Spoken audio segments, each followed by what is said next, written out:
समन्ता चक्रवालेषु अत्रा गच्छन्तु देवता सद्धम्मं मुनि राजस्स सुनन्तु सग्ग मोक्खदं धम्मස්සවන කාලෝ අයං බදන්තා ධම්මස්සවන කාලෝ අයං බදන්තා ධම්මස්සවන කාලෝ අයං බදන්තා නමෝ තස්ස භගවතු අරහතු සබ්බ ධම්මේසු අප්පටිහත ඥානචාරස්ස දස බලදරස්ස චතුවේ සාරජ්‍ය විසරදස්ස සබ්බ සත්තුත්තමස්ස ධම්මිස්ස රස්ස ධම්ම රාජස්ස ධම්මස්සාමිස්ස තථාගතස්ස සබ්බඤුනෝ සම්මා සම්බුද්දස්ස නමෝ තස්ස භගවතු අරහතු සබ්බ ධම්මේසු අප්පටිහත ඥානචාරස්ස දස බලදරස්ස චතුවේ සාරජ්‍ය විසරදස්ස සබ්බ සත්තුත්තමස්ස ධම්මිස්ස රස්ස ධම්ම රාජස්ස ධම්මස්සාමිස්ස තථාගතස්ස සබ්බඤුනෝ සම්මා සම්බුද්දස්ස නමෝ තස්ස භගවතු අරහතු සබ්බ ධම්මේසු අප්පටිහත ඥානචාරස්ස දස බලදරස්ස චතුවේ සාරජ්‍ය විසරදස්ස සබ්බ සත්තුත්තමස්ස ධම්මිස්ස රස්ස ධම්ම රාජස්ස ධම්මස්සාමිස්ස තථාගතස්ස සබ්බඤුනෝ සම්මා සම්බුද්දස්ස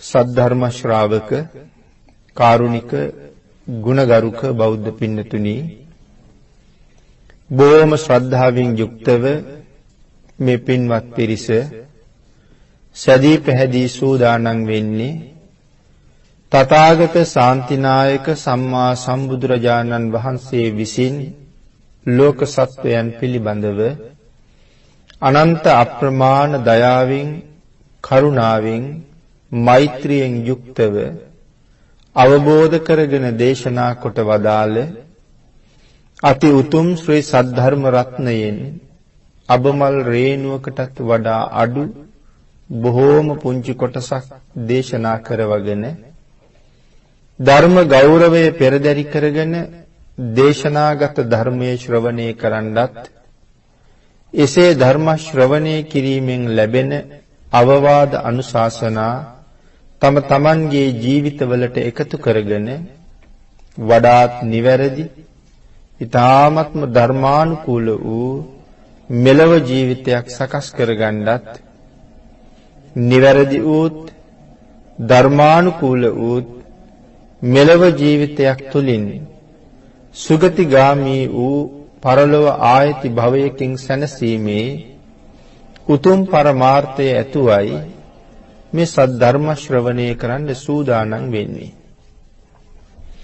පින්නතුනේ බුදුරජාණන් වහන්සේ විසින් අවබෝධ කරගෙන දේශනා කොට වදාළ මේ පරම ගම්බීර වූ ශ්‍රී සද්ධර්ම රත්නය යම් කෙනෙක් බොහෝ දෙනාට යහපත සිදු කරවමින් දානය කරන්නේ නම් ඒ ලෝක ධාතුවේහි ඇති සියලුම දානයන් අභිභවනය කළ මහත්ඵල මහානිසංසදායක එකම දානයේ බවට පත් වෙනවා.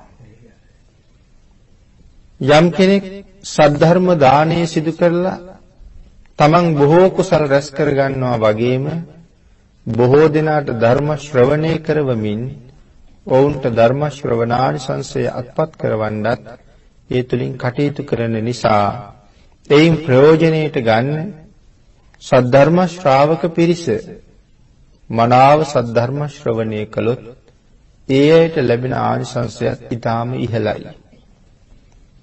බුදුරජාණන් වහන්සේ දේශනා කරපු විදිහටම බණ ඇහුවොත් මාර්ගඵල පවා ලබන්න පුළුවන්. කොහොමද බුදුරජාණන් වහන්සේ බණ අහන්න දේශනා කළේ? බුදුරජාණන් වහන්සේ බණ අහන්න දේශනා කළේ බණ අහන ලොකු කුඩා හැම කෙනෙක් ළඟම මහත් වූ බලාපොරොත්තුවක් තිබිය යුතු බව පැහැදිලි කළා. ඒ බලාපොරොත්තුව තමයි මේ ධර්ම දේශනාව ශ්‍රවණය කරන අතරතුරදීම මාගේ පංච නීවරණ ධර්මයන් යටපත් වේවා. සප්ත බෝධ්‍යාංග ආදී ධර්මයන් වැඩි දියුණු වේවා. මේ දේශනාව අතරතුරදීම මට උතුම් මාර්ගඵලයක් අවබෝධ වේවා කියන සිතින් යුක්තව සද්ධර්ම ශ්‍රවණය කළ යුතු බවයි දේශනා කළේ. අංගුත්තර නිකායේ පංචක නිපාතයේ බුදුරජාණන් වහන්සේ පැහැදිලි කළා මේ ලෝකේ ඉන්න දුර්ලභ පුද්ගලයෝ 5 දෙනෙක් ගැන. එයින් එක්කෙනෙක් තමයි මෙන්න මේ දේශනා කරපු විදිහටම ධර්ම ශ්‍රවණය කරන කෙනා. මේ මහත් වූ බලාපොරොත්තුව සහිතව බණ අහන අයත් ලෝකේ බොහෝම දුර්ලභයි කියලා භාග්‍යතුන් වහන්සේ දේශනා කළා. කෙසේ වෙතත් සද්ධර්ම ශ්‍රවණය කිරීම මහත් වූ ආනිසංස සහිතයි. ඒ නිසා අපි උත්සාහ කරමු භාග්‍යතුන් වහන්සේ දේශනා කරපු විදිහටම සද්ධර්ම ශ්‍රවණය කරන්න. පින්නතුනි අද ධර්ම දේශනාවේ මාතෘකාව හැටියට මේ ජාතක පාළියේ සඳහන් වෙන එක ජාතක කතාවක් තියෙනවා නිමි ජාතකය කියලා. නිමි ජාතකයේ බොහොම ගැඹුරු ධර්ම කාරණා රසක් පැහැදිලි කරන ජාතක කතාවක්. නමුත් මේ දේශනාව තුළ බලාපොරොත්තු වෙන්නේ මේ නිමි ජාතකයෙන් සඳහන් කරලා තියෙන සියලුම ධර්ම කාරණා ඒ ආකාරයෙන්ම සාකච්ඡා කරන්න නෙවෙයි. නමුත් නිමි ජාතක කතාව තුළ මේ නිරය පිළිබඳව පැහැදිලි කරන අපූර්ව විස්තරයක් සඳහන් කරලා තියෙනවා. ඒ කාරණාව ඇතුළත්ව මේ ධර්ම කාරණාව සාකච්ඡා කරන්නයි සූදානම් වෙන්නේ. නිමි ජාතකයේ මූලාරම්භය මකාදේව මහරජුරුව දක්වා අතීතයට ගමන් කරනවා. මකාදේව රජුරුව ගැන මේ පින්නතුන් අහලා තියෙනවා. මකාදේව රජුරුවන්ගේ වයස මේ ජාතක පාළියේ සඳහන් කරන ආකාරයට අවුරුදු 3,36,000ක් ආයුෂ තිබිලා තියෙනවා. මකාදේව රජුරුවන්ගේ ළමා කාලය අවුරුදු 84,000යි. යුව රජ කාලය අවුරුදු 84,000යි. මහරජ කාලය අවුරුදු 84,000ක් රාජ්‍ය කළාට පස්සේ තමයි මකාදේව රජුරවන්ට අහන්න ලැබෙන්නේ තමන්ගේ හිසේ නරකෙසක් තිබුණා කියලා. හැබැයි රජුරුව කලින් තමන්ගේ කෙස් රැවුල් බාන කෙනාට කියලා තිබුණා. යම් දවසක මගේ හිසේ නරකෙසක් දැක්කොත් එදාට ඒ කාරණාව මට කියන්න කියලා. එහෙනම් මේ කෙස් රැවුල් බාන කෙනා මේ නරකෙස පෙන්නන දවස වෙනකොට රජුරුව රාජ්‍ය කරලා තිබුණා අවුරුදු 84,000ක්. ඉන් පස්සේ තමයි සඳහන් කළේ ස්වාමීනි නරකෙසක් පහළ වෙලා. නරකෙසක් දැක්කා. රජුරුව කිව්වා ඒක මට පෙන්වන්න. රත්තරන් අඬුවකින් ගලවලා රජුරුවන්ගේ අතේ තියලා පෙන්වුවා ස්වාමීනි මේ තියෙන්නේ නරකෙස. ඒ කෙස් ගහ දිහා බලාගෙන රජුරුව කල්පනා කළා මම සොයාගෙන මාරයාගේ දූතයා ඇවිල්ලා. මේ මාරයාගේ පණිවිඩකාරයා ඇවිල්ලා ඉන්නේ.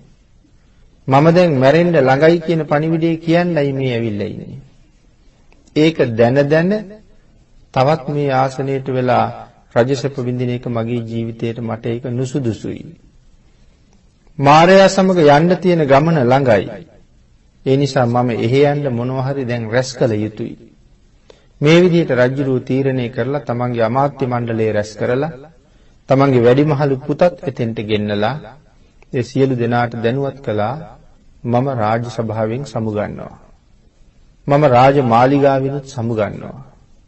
මට දැන් පැවිදි වෙන්න යන්න කාලේ ඇවිල්ලායි තියෙන්නේ. මම දැන් ධර්මයේ සොයාගෙන යන්න ඕනේ. ඉතින් මේක මේ බුද්ධාන්තරයක් නෙමෙයි. බුද්ධ ශූන්‍ය කාලයක්. නමුත් මේ මහා පුණ්‍යවන්තයන්ට ඒ කාලෙත් හිතෙනවා ධර්මයේ සොයාගෙන යන්න ඕනේ මේ ලෝකේ ධර්මයක් තියෙනවා. මේ වෙන කවුරුවත් නෙමෙයි මකාදේව රජුරෝ අපේ බෝසතාණන් වහන්සේමයි. මේ පාරමිතා ධර්ම පුරණ අවදියේ තවත් එක චරිතයක් මේ තියෙන්නේ. බොහෝ දෙනා හඬමින් වැළපෙමින් ඉන්න වෙලාවේ රාජ්‍ය භාර කෙරුවා පුතාට. හැබැයි පුතාටත් කීවා ඔබෙත් දවසක නරකසක් පහළ වෙච්ච දවස ආවහම එදාට ඔබත් මේ වගේම පරලෝට යමක් සූදානම් කරගන්න මෙතනින් පිට වෙන්න ඔබේ පුතාට රාජ්‍ය භාර දීලා. රජුරුවන්ගේ හිසේ තිබිච්ච නරකෙස පෙන්නපු මේ කෙස්රවුල් බාන කෙනාට ගම්වර ලැබලා දුන්නා. එයාට බොහොම ස්තුති කෙරුවා. බොහොම තෑගි භෝග පුද පඬුරු දුන්නා කෙස් ගහ පෙන්නපු නිසා. රජුරු මාලිගාවෙන් පිටත් වුණා. පැවිදි ජීවිතය අවුරුදු 84000ක් ගෙවුවා. ළමා කාලේ 84000යි, යුව රජ කාලේ 84000යි, මහරජු හැටියට රාජ්‍ය කරපු කාලේ අවුරුදු 84000යි, පැවිදි ජීවිතයේ අවුරුදු 84000යි. මේ ටික එකතු වෙච්චාම රජුරුවන්ගේ මුළු වයස අවුරුදු 336000යි. මකාදේව රජුරු මරණයටපත් වෙලා අර පැවිදි ජීවිතය තුළ අභිඥා ලැබලා තිබ්බා. පංච අභිඥා අෂ්ට සමාපatti දක්වා ධ්‍යාන බල උපදවලා ඒ ධ්‍යානයන්ගෙන් නොපිරිහි කටයුතු කරපු නිසා මරණයෙන් පස්සේ ඉපදෙන්නේ බඹලොව. බඹලොව ඉපදිලා බ්‍රහ්ම රාජ්‍යයේ හැටියට බ්‍රහ්ම සම්පත් වින්දා. මේ කාල සීමාව තුළ රජවරු 84000ක් රජ වෙනවා. ඒ සියලු දෙනාටමත් අර වගේම පුදුම ආයුෂ තිබිච්ච අය. ඒ වාගේම ආයුෂ භුක්ති විඳින රජවරු 84000ක් පහළ වෙනවා. තවත් මකාදේව රජුරෝ ඉන්නේ බඹලොව. එතකොට බ්‍රහ්ම ලෝකේ කොච්චර ආයුෂද? දිව්‍ය ලෝකේ නම් චාතුම් මහරජකේ ආයුෂ මනින්නේ ලක්ෂ ගණන් වලින්. මනුස්ස වර්ෂයෙන් අවුරුදු ලක්ෂ 90ක් ආයුෂ තියෙනවා චාතුම් මහරජකේට. එතනින් එහා දිව්‍ය ලෝක පහේම ආයුෂ අවුරුදු කෝටි ගණන් වලින් සඳහන් කරන්නේ. එතනින් ඉහළ තියෙන බ්‍රහ්මතලවල ආයුෂ කල්ප ගණන් වලින් සඳහන් කරන්නේ. ඒ නිසා අති දීර්ඝයි බ්‍රහ්ම ලෝකයේ ආයුෂය. මේ 84000ක් රාජ පරම්පරාවේ 83998 දෙනෙක්ම තමන්ගේ හිසේ නරකෙස් දැක දවසේ රාජ්‍ය අතහැරලා යන්න ගියා. හැබැයි රජවරු දෙන්නෙක් එහෙම ගියේ නෑ. 84000න් දෙන්නෙක් ඇරෙන්න අනික් සියලු දෙනාම ධර්මයේ හොයාගෙන පිටත් වුණා නරකෙස දැක්කට පස්සේ. බ්‍රහ්ම ලෝකයේ ඉඳලා මකාදේව රජුරු නිතර බලනවා මම ඇති කරලා ආපු යහපත් රාජ පරම්පරාව ඒ විදිහටම නොබිදී පවතිනවද කියලා. මෙන්න මේ දෙන්නෙක් රාජ්‍ය අතහැරලා නොගිය නිසා රජුරු බ්‍රහ්ම ලෝකයේ ඉඳලා කල්පනා කරනවා දැන් එහෙනම් ඒ යහපත් පරම්පරාව බිඳෙමින් පවතිනවා. දැන් ඒ ගුණධර්ම අතහැරෙමින් පවතිනවා. නමුත් මේ මගේ රාජවංශය දැන් ගුණධර්ම වලින් ඈත් වෙන්න හදනවා. මේගොල්ලෝ ගුණධර්ම වලින් ඈත් වෙන්න දීලා බෑ. නැවත මේගොල්ලෝ එකට එකතු කරලා අර ඈත් වෙවි යන ගුණධර්ම පරපුර මේගොල්ලොත් එක්ක ආපහු ගැට ගහන්න ඕනේ. කොහොමද ඒක කරන්නේ? බලන්න කොච්චර කල්යාණ මිත්‍රද කියලා. පාපයට බර වෙන්න හදනකොට නැවත පාපයෙන් වළක්වන්නයි මේ සූදානම. ඒ නිසා බඹලොවින් චුත වෙලා ඇවිල්ලා මේ රජ කෙනෙකුගේ බිසවකගේ කුසේ පහළ වෙනවා. පහළ වෙලා නියම වයස් ගෙවිලා මනුස්ස ලෝකේ ඉපදුනාට පස්සේ රජුරෝ නිමිත්ත පාඨකයෝ ගෙනලා පුතාට නම් තබන උත්සවයේ සහ මේ කාරණා සංවිධානය කරලා තිබුණා. එදා ආපු නිමිත්ත පාඨකයෝ රජුරවන්ට කියනවා මහරජය මේ ඉපදලා ඉන්නේ බොහොම පුණ්‍යවන්ත කෙනෙක්. මේ කුමාරයා දවසක ඔබතුමාගේ රාජවංශයේ ගොඩ ගන්න කෙනෙක් මේ ඇවිල්ලා ඉන්නේ. මේ වෙන කවුරුවත් නෙමෙයි ඔබේ රාජ පරම්පරාවේ ආදිමුත්තණුවන් මේ ඇවිල්ලා තියෙන්නේ. එදා එතුමා ඇති කරලා ගියපු යහපත් රාජ පරම්පරාව අද බිඳෙයි. ඒ රාජ පරම්පරාව බිඳෙන්න නොදී ආරක්ෂා කරන්නයි මේ ඇවිල්ලා තියෙන්නේ. එතකොට රජුරු ආවේ නිම්වලලු දෙකක් එකතු කරන්න. යහපත් රාජ පරම්පරාවයි ක්‍රමක්‍රමයෙන් අයහපතට ගමන් කරන්න හදන පිරිසයි මේ දෙගොල්ල නැවත එකතු කරන්න තමයි ආවේ. ඒ නිසා සඳහන් කරනවා මේ නිම්වලලු දෙකක් ගලපන්න ආපු නිසා රජුරවන්ට නිමි කියලා නම තිබ්බා කියලා. නිම්වලලු ගලපපු නිසා නිමි රජුරු. නිමි රජුරුත් නිසි කාලේ රාජ්‍යත්වයට පත් වුණා. තමන්ගේ තාත්තා අවුරුදු 84000ක් ආයුෂ ඉතුරු වෙලා තිනකොට පැවිදිකම හොයාගෙන ගියාට පස්සේ තමයි නිමි කුමාරයාට රාජ්‍ය හම්බුනේ. නිමි කුමාරයා බොහොම හොඳට සිල් රැක කෙනෙක්. මේ බුද්ධාන්තරයක් නෙමෙයි. බුද්ධ ශූන්‍ය කාලයක්මයි. ඒ වගේම දාන ආදී පින්කම් මහ ඉහළින් කෙරුවා. සඳහන් කරනවා රාජ්‍යයට ඇතුල් වෙන ප්‍රධාන දොරටු 4 දානශාලාවල් 4ක් තියෙනවා. රාජ්‍ය මැද්දේ එක දානශාලාවක් තියෙනවා. එක දවසකට එක දානශාලාවකින් කහවණු ලක්ෂයක් වටිනා දේවල් දන් දෙනවා. එතකොට දානශාලා පහේම දවසකට කහවණු ලක්ෂ 5ක් වියදම් කරනවා දානීය උදෙසා. නගරේ හදාපු විශාල ශාලාවක්. මේ ශාලාවේ බොහෝ බඩු බාහිර ආදී ගොඩ ගහලා තියෙන රන් රිදී මුතු මැණික් අවශ්‍ය හැම දෙයක්ම ගොඩ ගහලායි තියෙන්නේ. මේ ශාලාවල වලින් දන් දෙන්නේ දුප්පත් අයට විතරක් නෙමෙයි. දුප්පත්ද පොසත්ද කියලා ભેදයක් නැහැ. කැමැති කෙනෙක් කැමැති විදිහට ඇති තරම් අරගෙන යන්නයි ඉඩ තියලා තියෙන. සීමා සහිත නැහැ. අහවල් දෙය මැණික් ගල් දෙනවා නම් මැණික් ගල් 5යි දෙන්නේ. රත්තරන් දෙනවා නම් රත්තරන් මෙච්චරයි දෙන්නේ. අශ්වය දෙනවා නම් එක්කෙනෙකුට එක්කෙනයි දෙන්නේ. එහෙම දෙන්නේ නැහැ. අශ්වය 10ක් ඉල්ලනවා නම් අශ්වය 10ම දෙනවා. අශ්වය 20ක් ඉල්ලනවා නම් අශ්වය 20ම දෙනවා. මැණික් ගල් සේරුවක් විතර ඉල්ලනවා නම් මැණික් ගල් සේරුවම දෙනවා. ඔච්චර ගන්න එපා අනික් අයටත් ඕනෙනි කියලා කවදාවත් කියන්නේ නැහැ. සඳහන් කරනවා අරුණ නැගිච්ච මොහොතේ ඉඳලා හිරු බැස යන මොහොත දක්වාම සිව් දිශාවෙන් ඇවිල්ලා මේ දානශාලාවල් වලින් අරගෙන යනවා. රාත්‍රියේට පහන් දැල්වලයි තියෙන්නේ. රාත්‍රියේ අඳුර වැටුන තැන ඉඳලා අරුණ නැගින තුරුත් රාත්‍රියේත් ඇවිල්ලා මිනිස්සු අරගෙන යනවා. මෙහෙම දන් දුන්නා. සඳහන් කරනවා මේ කාලේ රජුරුවොත් එක්ක හිටපු රාජ්‍යයේ රටවැසියන්ට දන් දෙන්නත් සිල් රකින්නත් රජුරු පුරුදු කළා. මෙන්න මේ නිමි රජුරුවන්ගේ කාලේ අපායවල් වේලෙන්න පටන් ගත්තද කියලා හිතෙනවා. නිරයට යන පිරිස බොහොම අඩු වෙන්න පටන් ගත්තා. සුගතියට යන පිරිස වැඩි වෙන්න පටන් ගත්තා. ඒ නිසා දෙවි ලෝක පිරෙන්න පටන් ගත්තා. නිරන්තරයෙන් දෙවියෝ එහි පහළ වෙනවා. ඉතින් මේක මහ පුදුම ආශ්චර්යයක්. මේක බුද්ධ ශූන්‍ය කාලයක්. එතකොට ඒ කාරණාවෙන් අපිට සාකච්ඡා කරනවා නම් කරුණු කාරණා රැසක් එකතැන නතර වෙලා තව සාකච්ඡා කරන්න තියෙනවා. එක කල්යාණ මිත්‍රයෙක් එක සත්පුරුෂයෙක් ලෝකයට පහළ වුණාට පස්සේ තව කී දෙනෙකුට යහපත උදා කරන්න පුළුවන් වෙනවද කියන කරුණුත් මේ යටතේ බොහොම අපිට හිතන්න තියෙනවා. කෙසේ වෙතත් නිරන්තරයෙන් දිව්‍ය ලෝකේ ඉන්න දෙවිවරු නිමි රජුරු පිළිබඳව කතා කරනවා. සක් දෙවිඳුත් එක්ක බොහෝ විට දෙවිවරු නිමි රජුරු ගැන කියනවා. මෙහෙම දන් දීදී සිල් රකිමින් කටයුතු කරන නිමි රජුරු එක දවසක් තමන්ගේ මාලිගාවේ උඩුමහන් තලාවට වෙලා කල්පනා කළා මේ ලෝකේ දානය උතුම්ද එහෙම නැත්නම් බ්‍රහ්මචර්යාව උතුම්ද කියලා. රජුරන්ට මේක විසඳ ගන්න සෑහෙන අපහසු වුණා.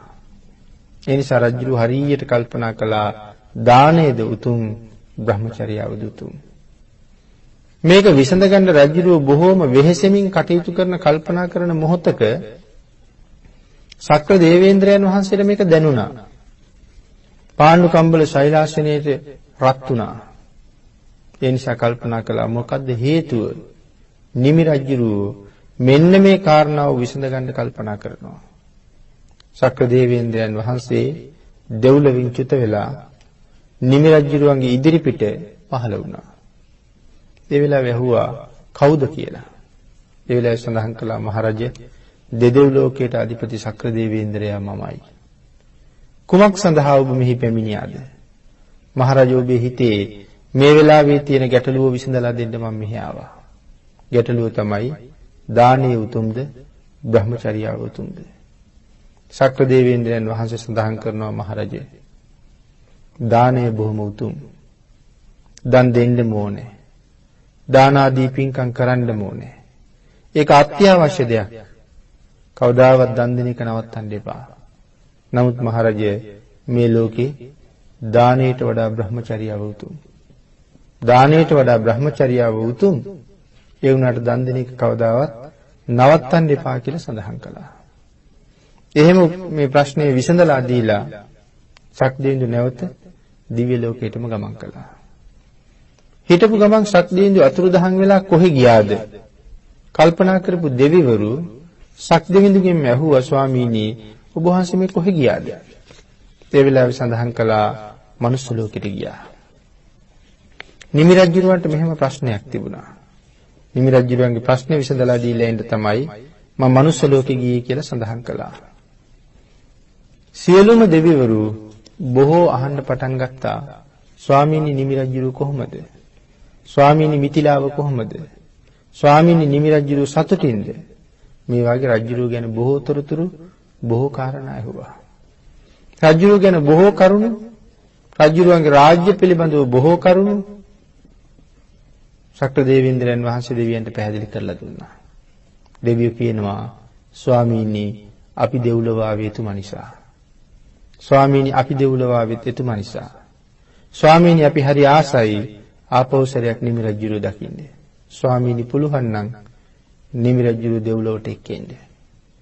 දෙවියන්ගේ දැඩි ඉල්ලීමක් ඇති වුණා. ආන් ඒ වෙලාවේ ශක්‍ර දේවේන්ද්‍රයන් වහන්සේ මාතලී කියන තමන්ගේ රතාචාර්යයාට මතක් කළා එහෙනම් මාලිගාවට ගිහිල්ලා නිමි රජුරු එක්කෙන්න කියලා. මාතලී දිව්‍ය පුත්‍රයා ශක්‍ර දේවේන්ද්‍රයන් වහන්සේගේ අශ්ව බල 1000ක් සහිත රථය අරගෙන නිමි මාලිගාවේ උඩුමහන් තලාව ළඟට ඇවිල්ලා නිමි රජුරු මේ රථේ නංගගෙන දෙව්ලොව අරගෙන ගියා කියලා සඳහන් වෙනවා. එතකොට මනුෂ්‍ය කයෙන්ම දිව්‍ය ලෝකේ යන්න තරම් පුදුමාකාර පිං රජුරු ගාව තිබුණා. දිව්‍ය ලෝකයට අරගෙන ගිහිල්ලා ශක්‍ර දේවේන්ද්‍රයන් වහන්සේගේ දිව්‍ය විමානයේ නිමි රජුරවන්ට බහින්න ඉඩ සැලැස්සුවාට පස්සේ සඳහන් කරනවා නිමි රජුට වාඩි වෙන්න තරම් ආසනයක් ඒ දිව්‍ය විමානයේ තිබුණේ නැහැ කියලා. සාමාන්‍යයෙන් පල්හැ ආසනයක් කියලා කිව්වහම පල්හැ ආසනයක් කියලා අපි කියවට ඒක දිව්‍ය ලෝකයේ ආසනයක්. දිව්‍ය ලෝකේ අපි එදා පල්හැ ආසනයක් කියලා කතා කරුවොත් මනුස්ස ලෝකයේ තියෙන ඉහළම ආසනයවත් එච්චර වටින එකක් නෑ. නමුත් රජුරවන්ට ඒක ආසනයක්වත් ගැලපුන්නේ නෑ. ඒ නිසා රජුරෝ ගිහිලා වාඩි වෙන්නේ මොන ආසනේද? රජුරෝ ගිහිලා වාඩි වෙන්නෙම ශක්‍ර දේවේන්ද්‍රයෝ වාඩි වෙන තමන් ශක්දෙවිඳුගේ ආසනෙමයි. ශක්දෙවිඳුත් එකට වාඩි වෙනවා. ශක්දෙවිඳු බොහෝම සතුටින් රජුරවන්ට දිව්‍යමය කාමයේ පෙන්නලා ආරාධනා කළා මහරජ මේ කැමැති විදිහට මේ කාම සම්පත් භුක්ති විඳින්න කියලා. නිමි රජුරෝ සඳහන් කළා ශක්දෙවිඳුනි ණයට ගත්ත සම්පත් හා සමාන මේ කාම සම්පත් වලට මම කවදාවත් ප්‍රිය කලේ නෑ රුචි කරන්නේ නෑ. මම මේ දිව්‍ය ලෝකෙට වෙලා ඉන්න කැමතිත් නෑ. ආරාධනා කරපු නිසා රතයක් එවලා තිබුණ නිසා මෙහෙ ආව මිසක් නැත්තම් මනුෂ්‍ය කයෙන් මෙහෙ එන්න මගේ කිසි බලාපොරොත්තුවක් තිබුණේ නෑ. එන්න කියපු නිසා යාවේ ආවත් මම මනුස්ස ලෝකයේ දවස් 7කට වඩා මෙහෙ ඉන්නේ නෑ. මාව ආපහු ගෙනහිල්ලා මගේ රාජ්‍යයට මැරලන්න ඕනේ. දවස් 7ක් මනුස්ස ලෝකේ දවස් 7ක්. නිමි රජුරු මේ ශක්‍ර දෙවියන්ගේ දිව්‍ය සභාවේ අනික් දෙවිවරු මුණ ගැහිමින් කටයුතු කළා. දින 7කට පස්සේ නැවත යන්න පිටත් වුණා. හැබැයි දිව්‍ය ලෝකයේ අසිරිය බොහොම හොඳට දැක්ක බැලුවා. මේ යන අතරේ තමයි මාතලී සඳහන් කරන්නේ ස්වාමීනි දෙව්ලොව බැලුවා. ස්වාමීනි නිරයත් බලාගෙන මේ යමුද? ඒ වෙලාවේ සඳහන් කළා එහෙනම් යමු. සුගතිය බැලුවා දුගතියත් බලමු. ඉතින් මේ නිවි ජාතක කතාවේ මාතලී කියන දිව්‍ය පුත්‍රයා නිමි රජුරුවන්ව අඬ ගහගෙන යනවා මේ එක එක නිරයන් ගාවට. මේ අරන් ගිහිල්ලා තියෙන නිරයන්ගෙන් හුඟක් නිරයන් ඔසුපත් නිරයන්. ඒ කියන්නේ පුංචි පුංචි අපායවල. අපේ බුදුරජාණන් වහන්සේ නිරය පිළිබඳව කරුණු දේශනා කරලා තියෙනවා. නිරය පිළිබඳව කරුණු දේශනා කරපු සූත්‍ර දෙකක් ප්‍රධාන සූත්‍ර දෙකක් තමයි මජ්ක්‍ධිම නිකායේ තියෙන බාලපඬිත සහ දේවදූත කියන සූත්‍ර දෙක. මේ සූත්‍ර දෙකෙන් නිරය පිළිබඳව කරුණු සඳහන් කරලා තියෙනවා. බුදුරජාණන් වහන්සේ පිළිබඳව අප්‍රමාණ ශ්‍රද්ධාවක් තියෙන කෙනෙක්. බුද්ධ රත්නයේ සැක නැතුව පිළිගන්න කෙනෙක්. එහෙම පිළිගන්න කෙනෙකුට විතරයි මේ ලෝකේ බෞද්ධ කියන මේ උතුම් කිරුළ හම්බ වෙන්නේ. එහෙනම් භාග්‍යතුන් වහන්සේගේ පිළිබඳව ශ්‍රද්ධාව තියෙන කෙනා තමයි බුදුරජාණන් වහන්සේගේ මේ දේශනාව ඊටාම නිවැරදි බව මනාව අවබෝධ කරලා තේරුම් ගන්න. අන්න ඒ නිසා බුදුරජාණන් වහන්සේ නිරය පිළිබඳව ලෝකයට කරුණු දේශනා කළා. සර්වඥතා ඥාණයෙන්ම දැකලා තමයි භාග්‍යතුන් වහන්සේ දේශනා කරලා තියෙන්නේ මේ ලෝකෙ මේ නිරය කියන ධර්මතාවය කොහොම දෙයක්ද කොයි ආකාරයේ තැනක්ද කියන කාරණාව ඊටාම දුක් සහිතයි. නිරය පිළිබඳව මේ අය අහලා තියෙනවා. ඊටාම දුක් සහිතයි. නිරය ලෝක ප්‍රධාන වශයෙන් 8යි. ප්‍රධාන අපායවල මහා අපායවල 8යි. ඊට අමතරව පැහැදිලි කරනවා මේ එක ප්‍රධාන අපායක් වටේට පුංචි පුංචි අපායවල 16ක් තියෙනවා. ලොකු එකක් වටේට පොඩි ඒවා 16ක් තියෙනවා. ආන් ඒ පොඩි ඒවාට තමයි ඔසුපත් නිරයන් කියලා සඳහන් කරන්නේ. ඔසුපත් නිරය. එතකොට ඔසුපත් නිරයන් 16 වරක් 8 128යි. ප්‍රධාන 8යි 136යි. ඔක්කොම නිරයන් ප්‍රමාණය 136ක් පිළිබඳව සඳහන් කරනවා. එහෙමනම් මේ නිරයන්ගේ තියෙන අප්‍රමාණ දුක්ඛන්දරාව බුදුරජාණන් වහන්සේ වෙන වෙනම පැහැදිලි කළා. එහෙමනම් මාතලී නිමි රජුරුවන් වරගෙන යනවා වේතරණිය කියන ඔසුපත් නිරය ගාවට. වේතරණිය කියලා කියන්නේ ගඟක්. ඒ ගඟේ තියෙන ලුණු වතුර. මේ ගඟ හැම වෙලාවෙම දුන් දදා පැහෙනවා. ගඟේ වතුර හැම වෙලාවෙම පැහෙනවා. මේ පැහෙන ගඟේ තියෙනවා නෙළුම්. කොළ සහ නෙළුම් කොළ ජලතලයේ මත හොඳට වැවිලා තියෙනවා. එතකොට ඇයි මේ ගඟට වේතරණී කියලා කියන්නේ? මේ ගඟේ ඉවුරේ තියෙනවා වේවැල්. අපි වේවැල් ගැන අහලා තියෙනවා, වේවැල් දැකලා තියෙනවා. වේවැල් වල කටු තියෙනවා. මේ වේවැල් කටු කෙරවලින් ටිකක් නැමිලයි තියෙන්නේ. දැන් එතකොට මේ වේවැල් වල කටු කොච්චර දිගයි කියලා සඳහන් කරනවද? සඳහන් කරනවා මේ වේ කටු අඟල් 16ක් විතර දිගයි කියලා. එක කටුවක් අඟල් 16ක් විතර දිගයි. කෙරවලින් නැමිලා තියෙනවා. යමපල්ලු නිරිසත්තු අරගෙන ගිහිල්ලා මේ ගම් යූරේ බිම දාලා ගහලා තලලා පොඩි කරනවා. මැරෙනවද ඒ වුණාට? මැරෙන්නේ නැහැ. අකුසලයේ තියෙන නිසා කොච්චර ගැහුවත් කොච්චර පොඩි කෙරුවත් මැරෙන්නේ නැහැ. ඊට පස්සේ හොඳටම ගහලා තලලා පොඩි කරලා හෙල්ලෙන් අයින්නවා. හෙල්ලෙන් ඇනලා මේ නිරිසත්තු උස්සලා විසි කරනවා. අර අපි පොල් අහුලන්න ගියාම අර උල් ආයුධයකින් ඇනලා පොල් ගෙඩි අරගෙන ඈතට විසි කරනවා.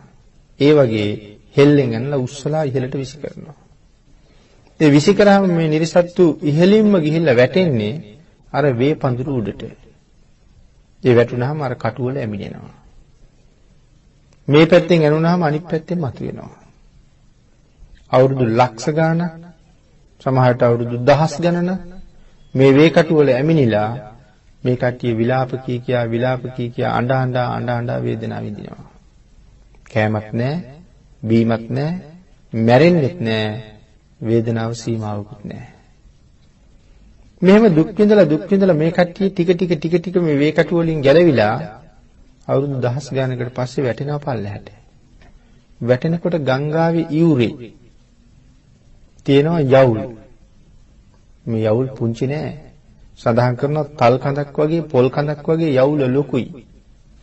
ඒක ගිනි අරගෙන අඹ දැල්ල වගේ රතු පාට වෙලයි තියෙන්නේ. මෙන්න මේ යවුල් වල වැටිලා යවුල් වල ඇමිනිලා අවුරුදු 100 ගානක් දහස් ගානක් දුක් විඳිනවා. ක්‍රමක්‍රමයෙන් යවුල් වලින් ගැලවිලා මේ කට්ටිය ගඟට වැටෙනවා. ගඟට වැටුනාම සඳහන් කරනවා මේ ගඟේ රැලි දැලි පිහිය වගේ. ගඟ රැලි වලට කැපෙනවා. පිටි ගෙහි කැපෙනවා. අපි පළතුරු ගෙඩියක් වගේ දෙයක් රහිනකොට අපි ටික රැහැලා දානවා වගේ මේ නිරිසතා මේකෙන් කැපෙනවා. නෙළුම් කොළත් ඒ වගේ. නෙළුම් කොළත් ගෑවිච්ච තැන කැපෙනවා. අනේ මේ ජලයේ මත විඳින වේදනාව ඉවසන්න බැරි හින්දා මේ නිරිසත්තු යනවා වතුර යටට. හැබැයි වතුර යට මතු පිටට වඩා භයානකයි. යට ඊට වඩා දරුණුයි. යටින් ඊට වඩා පිටි ගහනවා. කාලාන්තරයක් මෙහෙම දුක් විඳිනවා. ඉතින් මේක දැකලා නිමි රජුරු බය වෙනවා. බය වෙලා නිමි රජුරු මාතලීගෙන් අහනවා මාතලී මනුස්ස ලෝකේ ඉන්න කාලේ මොන වාගේ දේවල් කරපු අයද මේ වාගේ දුක් විඳින්නේ කියලා. ඒ වෙලාවේ මාතලී සඳහන් කරනවා ස්වාමීනි වරද නැති තමන්ගේ පාඩුවේ නිදහසේ ජීවත් වෙච්ච ස්ත්‍රී පුරුෂයන්ට නිර්පරාදී කරදර කරපු අය. තමන්ගේ බලයේ ශක්තිය පෙන්වලා දුබලයන්ට පහර දීදී තලලා පෙරලා කටයුතු කරපු අය නිරයට ඇවිල්ලා විඳින වේදනාව තමයි මේ දකින්න තියෙන්නේ. එතනින් පෙන්නගෙන තවත් ඔසුපත් නිරයක් ගාවට එක්ක ගියා. ඒ සමහර තැනකට එක්ක ගියාම මේ නිරිසත්තු එක තැනක විශාල වශයෙන් රැස් වෙලා යමපල්ලු මේගොල්ලෝ වට කරගෙන විදිනවා. ඊතල වලින් විදිනවා. විදලා දැන් කොයි වගේද නිරිසත්තු? පණුව කාපු කොළයක් වගේ. හැම තැනම හිල්ලලා. මැරෙන්නේ නැහැ ඒ උනාට. හිතන්නකෝ පණුව කාපු කොළයක් තරමට ਸਰවාංගයේ හිල් වෙනකන් විද්දාම මොනතරම් වේදනාවක් ඉවසනවද කියලා. ඒ වේදනාව මනුස්ස ලෝකේ තියෙන වේදනාවට වඩා 100,000 ගුණයෙන් වැඩි. හැමෝම හිල් වෙලා. මේක දැකලා නිමි රජුරු අහනවා මොන වාගේ දේවල් කරපු අයද මේ තරම් දුකසේ මේ ජීවිතය ගත කරන්නේ. අන් ඒ වෙලාවේ මාතලී සඳහන් කළා ස්වාමීනි මනුස්ස ලෝකේ ඉන්න කාලේ මේ රන් රිදී මුතු මැණික් ඒ වගේම අනුන්ගේ හරක බාන සත්තු සිව්පාව හොරකම් කරගෙන ගියපු අය මනුස්ස ලෝකේ එහෙම කටයුතු කරපු අය නිරය ලෝකයට ඇවිල්ලා විඳින දුක්ඛන්දරාවේ තවත් එක පැතිකඩක් මේ විදිහට ගෙවා දානවා කියලා. ඒ කාරණාවෙන් පස්සේ මාතලී නිමි රජුරුත් අනගහගෙන තවත් නිරයක් ගාවට යනවා. තවත් ඔසුපත් නිරයක් ගාවට ගිහිල්ලා පෙන්නහම ඒ ඔසුපත් නිරේ මේ යමපල්ලු විසින් යකඩමය කඹය ඒ ඔක්කොම ගිනි අරගෙන තියෙන අඹදලුවාගේ රතු පාටයි. මේ යකඩ කඹය නිරිසත්තුගේ බෙල්ලට දානවා මද්ද හදලා. දාලා ඇදලා පෙරලනවා බිම. නිරිසත්තු බිම පෙරලලා තලලා පොඩි කරලා ආයුධ අරගෙන ඇවිල්ලා කපනවා. පාදාන්තයේ ඉඳලා කේසාන්තයේ දක්වාම පොරවෙන්, පිහියෙන්, කඩුවෙන් කප කෑලි බවට පත් කරනවා. කෑලි වලට කපා මේ කෑලි අරගෙන ගොඩ ගහනවා. දැන් මස් කඳු තියෙන්නේ විශාල මස් කඳු. ඒ නිරිසත්තු කපනවා ගොඩ ගහනවා. ඒ කපලා ඉවර වෙනකොට ආයෙ හැදෙනවා. මේ කැපිල්ලේ ඉවරයක් නැහැ. කකුල කපලා ඉවරනකොට ආයෙ කකුල මතුවෙනවා. ආයෙත් කපනවා. ආයෙත් කකුල හැදෙනවා. ආයෙත් කපනවා. ඉතින් පුදුමාකාර වේදනාවයි. ගින්දර ගොඩේ දාගෙන නෙමෙයි කපන්නේ. කප ගොඩ ගන්නවා. මාතලී මොනව කරපු අයද මේ? ස්වාමීනි, මනුස්ස ලෝකේ ඉන්න කාලේ සත්තු මරලා, සත්තුන්ගේ මස් කපලා, ඒ මස් විකුණලා ජීවත් වෙච්ච අය. එතකොට සත්තු මරලා, ඒ සත්තුන්ගේ මස් කපලා, ඒ මස් විකුණලා ජීවත් වෙච්ච අය. එතකොට මේ කාරණාව වරද්දන්නේ නැතුව තේරුම් ගන්න ඕනේ. වෙනම කවුරු හරි මරලා තියෙන තැනකින් මස් අරගෙන ඇවිල්ලා විකුණලා ජීවත් වෙච්ච අය ගැන නෙමෙයි මේ කියන්නේ. තමා විසින්ම සතා මරලා, තමා විසින්ම සතා කපලා, ඒ මස් තමන්ම අරගෙන ගිහිල්ලා විකුණපු අය ගැනයි මෙතන මේ සඳහන් කරලා තියෙන්නේ. ආන් ඒ කට්ටිය මනුස්ස ලෝකේ ඉන්න කාලේ කරපු කර්මයේ අනුරූප විපාකය මේ විදිහට ඒගොල්ලෝ වින්දනය කරනවා කියලා පෙන්වුම් කළා. එහෙනම් නිරේ ලෝකේ විඳපු තවත් එක දුක්ඛන්දරාවක ස්වභාවය. ඊළඟට නිමි රජුව අඬ ගහගෙන මාතලී යනවා තවත් අපායක් ගාවට. ඒ අපාය ගාවට ගියහම මේ නිරිසත්තු යමපල්ලංගෙන් දරුණු දුක් පීඩා විඳින තවත් අපායක්. සඳහන් කරනවා ඒ නිරේ පුදුමාකාර විදිහට ලේ සහ සරව වලින් පිරීලා තියෙන්නේ. ලේ වලින් සහ සරව වලින් පිරීලා තියෙන්නේ. එතකොට ලේ සරව එකතු වෙච්ච මහා ලොකු සාගරයක් වගේ එක. මනුෂ්‍ය ලෝකයේ හැටියට සඳහන් කළොත් පරාක්‍රම සමුද්‍රයටත් වඩා විශාලයි මේ ලේ සරව පිරිච්ච මේ මහා ජල කඳ. නැත්නම් මේ ලේ සරව ගොඩ. මේකේ නිරිසත්තු පිරීලා ඉන්නවා. ඇඟිල්ලක් දාන්න තරමක් නැතුව නිරිසත්තුන්ගෙන් පිරීලා ඉන්නේ. ඉතින් ඒතකොට මේගොල්ලන්ට පිපාසයාපහම බොන්න වෙන දෙයක් තියනවාද? පිපාසයාපහම බොන්නේ මේ කුණු වෙච්ච ලේ සහ නරක් වෙච්ච සැරව. ඒවා බිබී අසීමාන්තික වේදනාවල් දුක්ගින්දර විඳ මේ නිරේට වෙලා ඉන්නවා. මේ මනුස්ස ලෝකේ ඉන්න කාලේ මොනව කරපු අයද? මාතලීගෙන් අහුවා මාතලී මොනව කරලාද මේ මිනිස්සු මේ තරම් මේ අපිරිසිදු ද්‍රව්‍ය ගිලිමින් ජීවත් වෙන්නේ කියලා. ස්වාමීනි, ගිහි ජීවිතේ පරාජිකාවට පත් වෙච්ච අය මෙහි ඇවිල්ලා විඳින අකුසල කර්මයන්ගේ එක විපාකයක් කොයි තියෙන්නේ. ගිහි ජීවිතේ පරාජිකාවට පත් වෙච්ච අය. කවුද එතකොට මේ ගිහි ජීවිතේ පරාජිකාවට පත් වෙච්ච අය කියලා කියන්නේ? කවුද ගිහි පරාජිකයෝ? ගිහි ජීවිතේ පරාජිකාවට පත් වෙච්ච අය කියලා කියන්නේ ආනන්තරීය පාප කර්ම පහ සිද්ධ කරගත්ත අය. මව මැරීම, පියා මැරීම, රහතුන් ඇසීම, සංඝ ભેදය, බුදුරජාණන් වහන්සේගේ ශරීරයේ ලේසලවීම, ලෝහිතුප්පාදක කුසල කර්මය. මේ පහෙන් එකක් යම් කෙනෙක් සිද්ධ කරගත්තා නම් ඔහු ගිහි ජීවිතේ පරාජිකාවට පත් වෙච්ච කෙනෙක්. එයි පරාජිකාවට පත් වුණා කියලා කියන්නේ ජීවිතෙන් පෙරදුනා කියන එකයි. ජීවිතෙන් පරාදයි. අනික් බොහෝ අකුසල කර්මයන්ට පිළියම් කරන්න පුළුවන් වෙයි. නමුත් මේ පහෙන් එකක් කරලා තියෙනවා නම් පිළියම් කරන්න බෑ. ඒ ඇයිට සුගතියත් මාර්ගයත් දෙකම වැහිලා තියෙන්නේ. දෙව්ලොව යන්න හම්බෙන්නෙත් නෑ, නිවන් යන්න හම්බ වෙන්නෙත් නෑ. එහෙනම් මේ ජීවිතෙන් චුත වෙනවත් සමගම හොයන්න සිද්ධ වෙනවද? නිරයේ දොර ඇරිලා තියෙනවා. ඒ හින්දා දෙව්ලොව සුගතියයි මාර්ගයයි දෙකම වැහිලා. ආන් එහෙම අය ස්වාමීනි මේ අම්මට තාත්තට කරදර කරපු මේ වාගේ අකුසල් කරපු අය මෙහි ඇවිල්ලා විඳින දුක් පිරිච්ච ජීවිතේ තවත් එක පැතිකඩක් ඔය තියෙන්නේ කියලා පැහැදිලි කළා. තාත් නිරයක් ගාවට එක් කරගෙන ගියා. ඒ නිරේ ඉන්න ස්ත්‍රීන් කොයි වගේ ස්ත්‍රීන් දුක් විඳිනවද? මේ ගිනිගත් යකඩමය පොළවේ ස්ත්‍රීන්ගේ ඉන ගාවට එනකන් කොටස යකඩ පොළවේ ගිලිලයි තියෙන්නේ. අඹ දැල්ල වාගේ රත් වෙච්ච යකඩ යට ගිලිලා තියෙන පිච්චෙනවා, ඇටකොටු වලින් දුම් දදා පිච්චෙනවා. ශරීරයේ ඉතුරු කොටස උඩ තියෙනවා. මේගොල්ලෝ වටපිට බලනකොට ඇහෙනවා හෙන හඬ පුපුරනවා වගේ මහා සද්දයක් ඇහෙනවා. අති භයානක හඬක් ඇහෙන්නේ. ටික වෙලාවක් යනකොට මේ ඇයිට පේනවා විශාල ගලක්.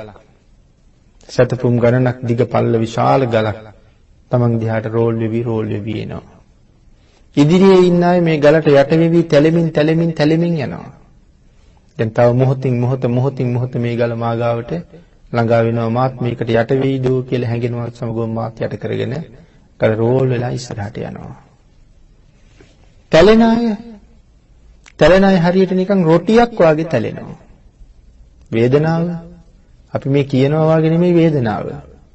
මනුස්ස ලෝකේ එහෙම තැලුණා නම් එදා කොයි වාගේ වේදනාවක් අපිට දැනුණාද? ඒ වේදනාව වගේ 100,000 ගුණයකින් විශාලයි මේ දැනෙන වේදනාව. හැබැයි මේ ගල තමන් පහු කරලා ගියාට පස්සේ ඒ වේදනාව දරාගෙන ආපහු නැගිටිනවා. සියලු දෙනාම නැගිටිනවා. ඒ නැගිටලා මොහොතක් යන්නේ අනිත් පැත්තෙන් තවත් ගලක් එනවා. ඒකට මේ පැත්තට තැලෙනවා. ඉස්සරහින් එකක් එනවා, පිටිපස්සෙන් එකක් එනවා, බටහිරෙන් එකක් එනවා, නැගෙනහිරෙන් එකක් එනවා. හතර පැත්තෙන් එන මේ පර්වත වලට තැලෙනවා. තවත් සමහර වෙලාවට දෙපැත්තෙන් ගල් දෙකක් රෝල් වෙවි ඇවිල්ලා මේ ගල් දෙක එකට හේතු වෙනවා.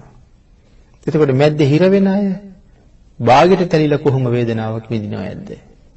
බලාගෙන ඉන්න බැරි තැන නිමි රජුරු මේගොල්ලන්ගේ විලාප හඬ, කෑ ගහන හඬ තාම දුක්ඛදායකයි කෙනෙකුට අහගෙන ඉන්න බැරි තරම්. නිමි රජුරු ඇහුවා මාතලී මොනවා කරපු අයද? ස්වාමීනි මනුස්ස ලෝකේ ඉන්න කාලේ තමන් ආරක්ෂා කරන, තමන් රැක බලා ගන්න, තමන් පෝෂණය කරන, තමන්ගේ අවශ්‍යතා සියල්ලම සම්පූර්ණ කරලා දෙන ස්වාමි පුරුෂයෙක් තමන්ට ඉන්නකොට ඒ ස්වාමි පුරුෂයා අතහැරලා තවත් වෙනත් පරපුරුෂයන් සමග කායික සම්බන්ධතා ගොඩනැගූ අය නිරේට ඇවිල්ලා විඳින දුක්ඛන්දරාවේ එක අනුරූප විපාකයක් තමයි ස්වාමීනි ඔය දකින්න තියෙන්නේ කියලා සඳහන් කළා. තවත් නිරයක් ගාවට එක් කරගෙන ඒකේ ඉන්නේ පිරිමි අය. විශාල ගිනි අඟුරු වලක් තියෙනවා. යමපල්ලන් විසින් මේ නිරිසත්තු කකුල් දෙකෙන් උස්සලා අරගෙන අර මඩක ඉන්නක් හිටවනවා වගේ. අර ගිනි අඟුරු වලේ අයින්නවා. කකුල් දෙකෙන් අල්ලලා ඔළුව අයින්නවා ගිනි අඟුරු වලේ. ඉනගාවට එනකන් හිසේ ඉඳලා කොටස ගිනි අඟුරු වලේ යට යනවා. ඉනගාවට ඉතුරු වෙලා කකුල් දෙක විතරක් උඩට දික් කරගෙන ඉන්නවා. අනික් ඔක්කොම තියෙන ගිනි අඟුරු වලේ යට. ඇට කෝටු වල ඉඳලා ඔලු කට්ටියේ ඉඳලා පිච්චි දුම් දානවා. එහෙම දුම් දදා පිච්චෙනවා වුණාට මෙයා මැරිලාද ඉන්නේ? මැරිලා නැහැ. ඒ වේදනාව විඳිනවා. ඒ වෙලාවේ අහනවා රජුරු මාතලි මොනවා කරපුවයිද? ස්වාමීනි මේ තමයි මිනිසුන්ගේ උත්තම භාණ්ඩය. මේ ලෝකයේ ඕනෑම පුරුෂයෙකුගේ සියලු දේටම වඩා වටිනා තැන තමයි තමන්ගේ බිරිඳ. තමන්ගේ බිරිඳ සමග යම් කෙනෙක් අයථා සම්බන්ධතාවයක් පවත්වනවා කියලා ආරංචි වුණොත් ස්වාමි පුරුෂයාට ඔහුට ඒ තරම් වේදනාව ගෙනල්ලා දෙන කාරණාවක් නම් මේ ලෝකයේ තවත් නැහැ. ඒ නිසා අනුන්ගේ කාන්තාවන් සමග කායික ඇසුර පවත්වපු පර ස්ත්‍රී සේවනය කරපු පුද්ගලයන් නිරේට ඇවිල්ලා විඳින දුක්ඛන්දරාවේ එක අනුරූප විපාකයක් තමයි ස්වාමීනි මේ තියෙන්නේ කියලා පෙන්වනවා. ඉතින් මේ වාගේ නිරේ දුක් විශාල ප්‍රමාණයක් මාතලී විසින් නිමි රජුව අරගෙන ගිහිල්ලා නිමි රජුවන්ට පෙන්නනවා. තවත් තැනක යමපල්ලු නිරිසත්තු දක්කගෙන අරන් යනවා. අරගෙන ගිහිල්ලා ගිනි අඟුරු වලකට තමයි පන්නන්නේ. මේ අඟුරු වලට පැන්නහම ඉන ගාවට එරිනවා. ඊට පස්සේ යමපල්ලු කූඩවලට අඟුරු පුරවගෙන ඇවිල්ලා අර නිරිසත්තුන්ගේ ඔළුවේ හලනවා. වේදනාව දරා ගන්න බැරි හින්දා විකාර වෙච්ච පුද්ගලයෝ වගේ මේ ගිනි අඟුරු දෝතින් අරගෙන මේගොල්ලෝ ගිලිනවා. ඒක බලාගෙන ඉන්න බෑ. ඒ නිසා නිමි රජුව මොනවා කරපු අයද මෙතන මෙහෙම දුක් විඳින්නේ? ස්වාමීනි මනුස්ස ලෝකේ ඉන්න කාලේ මේ හොරට සම්මාදම් කරපු අය. පන්සලක් හදන්න, වෙහෙරක් හදන්න, විහාරයක් හදන්න, බෝමලුවක් හදන්න, සංඝාවාස හදන්න තැන් වල ගිහිල්ලා සම්මාදම් කළා. සම්මාදම් කරලා ඒ මුදල් ඒ කටයුත්තට යෙදුවේ නෑ. ඒ මුදල් වලින් තමන්ගේ වැඩ කරගත්තා. ඒ කට්ටිය විඳින දුක් වේදනාව තමයි මේ ගිනි අඟුරු වලේ මේ විඳින්නේ කියලා සඳහන් කළා. තවත් තැනකට දක්කගෙන යනවා. නිමි රජු එක් කරගෙන ගියා එතෙන්ට. නිරිසත්තු පන්නගෙන ගිහිල්ලා අරගෙන යනකොට මේගොල්ලන්ට අවුරුදු කෝටි ගානකින්වත් වතුර හම්බ වෙලා නැහැ. පුදුම පිපාසකින් ඉන්නේ. දාහය නිසා පිපාසය වැඩි. මේගොල්ලන්ට දකින්න හම්බ වෙනවා ගඟක්. නිල්ම නිල් පාට වතුර. සුදුම සුදු පාට වැලි. ගඟ යුර දෙපැත්තම කොළ පාට තනකොළ වැවිලා, ගස් බොහෝම ලස්සනට වැවිලා. ඊටාම සුවදායකයි. මේ පිරිසිදු ජල කඳ දැක්කට පස්සේ පිපාසය තවත් වැඩි වෙනවා. දුවගෙන ගිහිල්ලා වතුර බොන්න කියලා ගඟට පයින්නවා. ගඟට පැන්න ගමන් ගම් යුර ගිනි ගන්න පටන් ගන්නවා. වැලි ගිනි ගන්න පටන් ගන්නවා.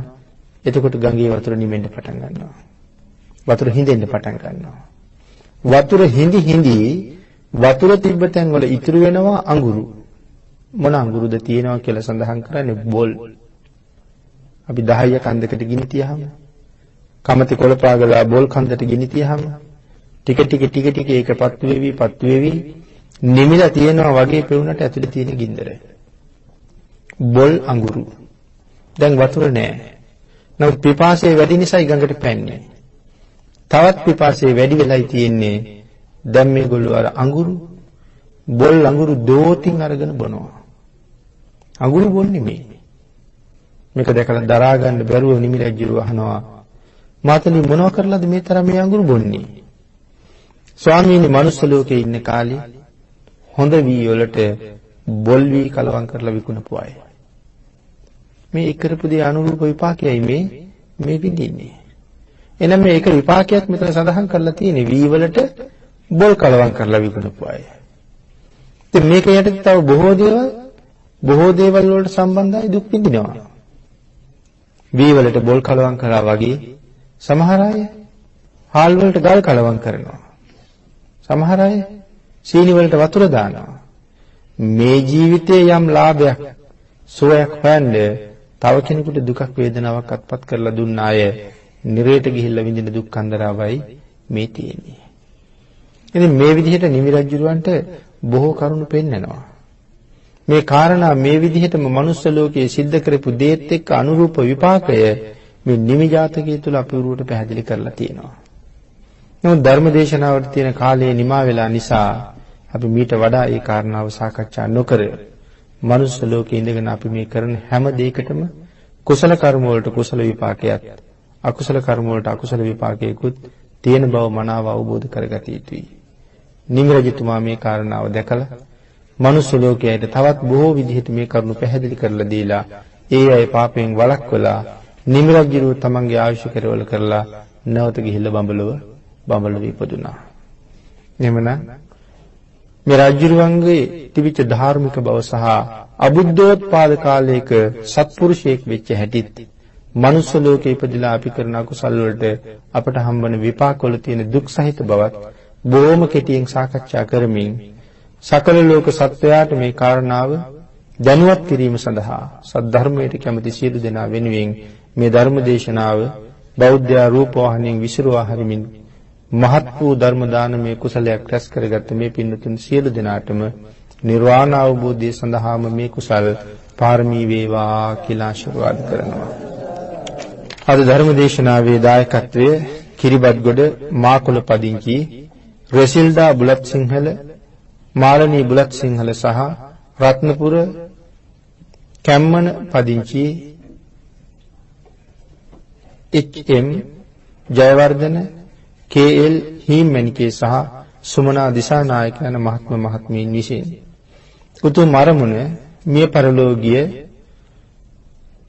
පී.පී. සෝමාවතී මෑණියන්, පී.ජී. ලීලාවතී මෑණියන්, බී.එස්. සුමනදාස පියාණන්, ඩී.වා. වාසනහාමි පියාණන්, කේ.එල්. ලොකු නිලමේ, එස්.එස්.